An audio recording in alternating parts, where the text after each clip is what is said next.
Some of you may have noticed that I wasn't here last week. So I wanted to start off with letting you know why.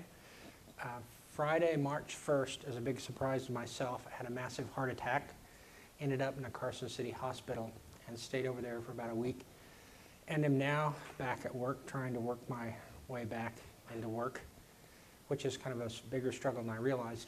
I also found out that Carl had a heart attack the same day.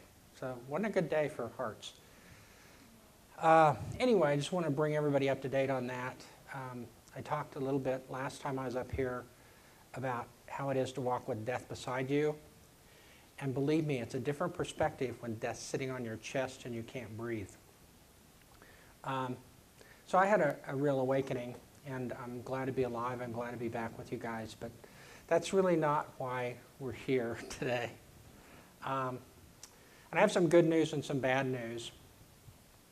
So anyway, to begin with, I'm going to share the good news first. The good news is I had a meeting this last Friday, with a couple of foundations who, when they read the news in the paper and saw it on TV, etc., really did not want to see Rainshadow close. And because of that, they got together, started talking with some of their people, called me, talked with me. We looked at financials and things like that. To make a long story short, the Redfield Foundation is one of those foundations. The other wishes to remain anonymous. They have decided to give us a kickstart for next year. So the good news is we're going to be here next year.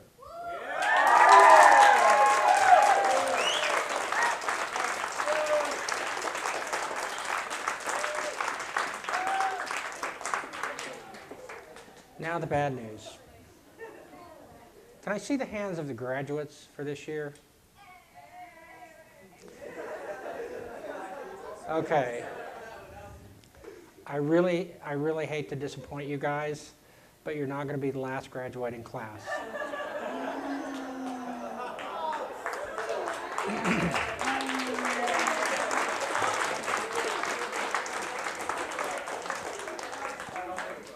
So, now what does this mean for us? I want to share that with you too, because we are a community, we are close. Many of you have risen to the task of trying to raise money and get awareness going. Many of your parents have shown up and are also involved with trying to raise money and awareness. This is just a beginning for us, and it's kind of an awakening for us. It's kind of like the school had a heart attack and almost died, but it didn't. And next year, we're going to do a whole lot better in networking with other community programs. We're going to try to improve some of the programs we have and expand out into the community. We're going to revamp our own foundation board and get some folks on that board that will actually raise money for us.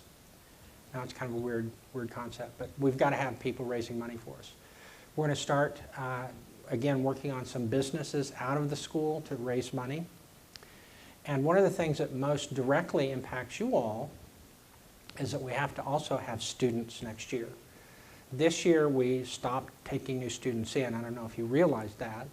We were putting people on a waiting list because we didn't see a lot of reason to bring people in new, get them all excited about the school, and then say, oh, by the way, we're not going to be here next year. So now that we are going to be here next year, we're going to start recruiting some new students in. And I'm going to turn it over to Toby, who's going to talk about our incentive program, because we're going to start that again this year.